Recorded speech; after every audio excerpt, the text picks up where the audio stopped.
Hello and welcome back to the channel. This video is actually filmed after the clips that you're away to see. What actually happened was I've got a couple of channels and we were doing some filming on the farm and I accidentally deleted 2 files. So this is basically me going back and kind of talking about what had happened. So you would have saw that the car had actually started, but it obviously wasn't able to sustain the power. In the next clips, you'll see how I came to find what the problems were and what the additional problems I would have saw and found later on. So I'm just a way to flip to that, but one of the clips you'll see that I actually disconnected the ECU, opened her up to double check if there was any issues in there regarding the fuel pump, and you'll see that it wasn't actually the ECU. The ECU then started working better than what it was, and blah blah blah. So anyway, let's hit to that videos.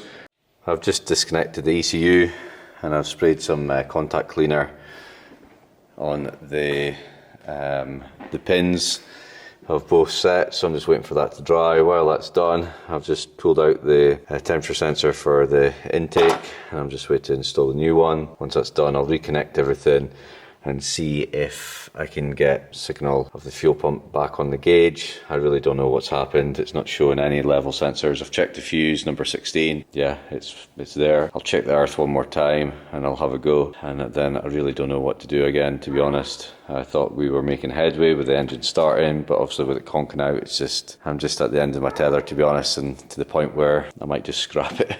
I really had it up to here. Things have turned and yeah, just starting to lose a little bit of interest. But we'll try the ECU back in and we'll check some of the basics and we'll connect this and then we'll see what we can do. So now I've calmed down after my little frustration. Like I say, I've got the ECU all plugged back together. I can now hear the fuel pump turning on, but it sounds like it's passing pretty much all the fuel through this fuel pressure regulator. So I've actually put the old one back on to see if that makes a difference, because when the car starts you can hear it, and I should have recorded it, but I didn't in my frustration, and I was thinking maybe it's stuck or something. So I've put the old one back on. We'll go for another fire up and start.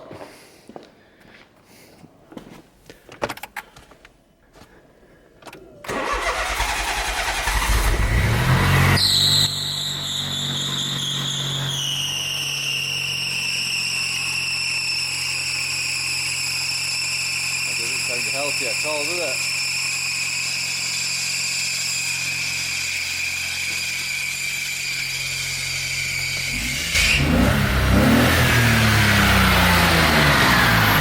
So,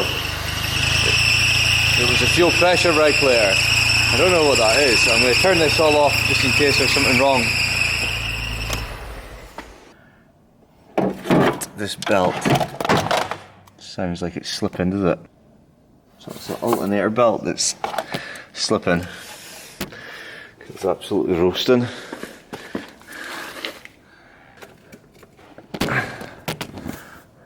Yeah, you can see it's cutting into it. So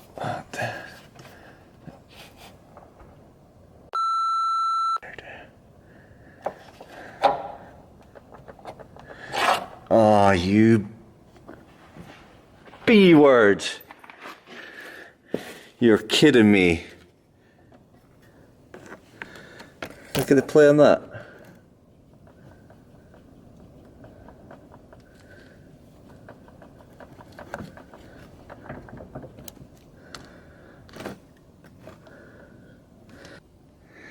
I'm just going to go for a quick start to see if it is that one.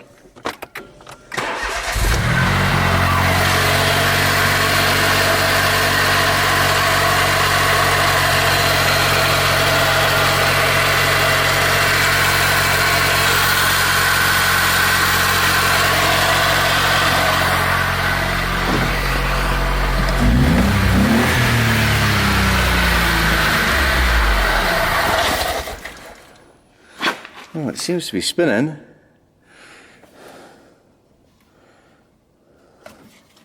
So that last clip that you saw was a bit all over the place, so I don't know how it's going to edit, but basically it was just me running back and forth trying to figure out what the issue was.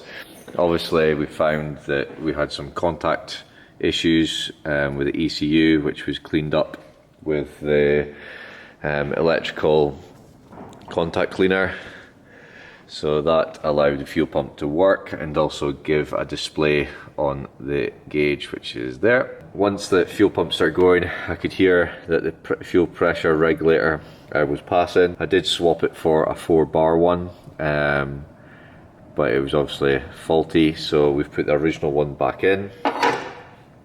I also changed, while we were waiting for all that, the temperature sensor for the intake, and then we managed to get her firing up again.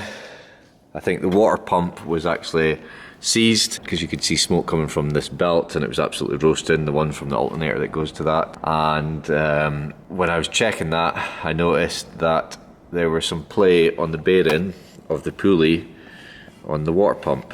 So I'm just going to put this here, and I'm kind of gutted that I didn't actually change it when I had everything out, and it would have been a lot easier. So I'm going to hold this.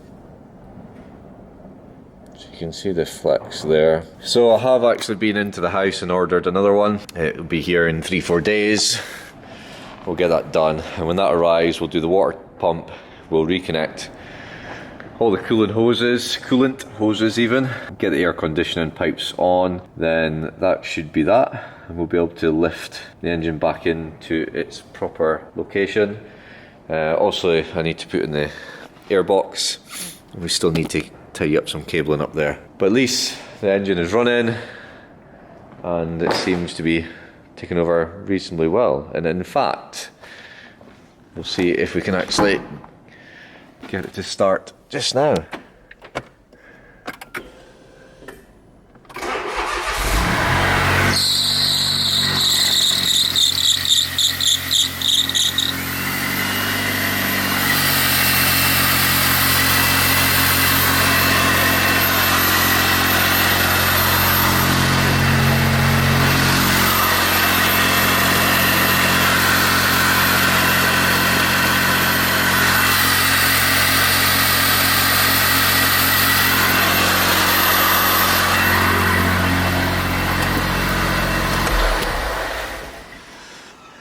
So yeah, you can see it fires up perfectly well. I should have maybe seen if it would select a gear. Will I do that? Yeah, maybe.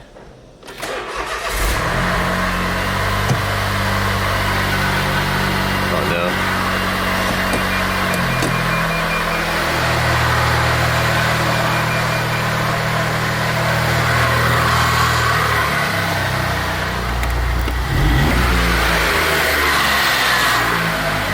No.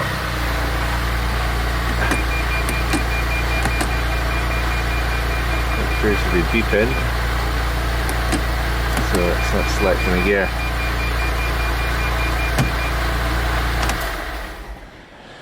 Okay, so obviously that's going to be the next issue, is the gearbox not selecting a gear, which could be a seized solenoid, which is in there. So yeah, I'm saying so quite a bit. I noticed that in my videos as well. Okay, right, let's end this video here. We've found the main problems of the non-start issue. We've got a list of things that we need to do for the next video, and I'll see you guys in a week or so because I'm on holiday next week with my daughter and my girlfriend, and we will come back and hopefully I'll get some parts ordered up.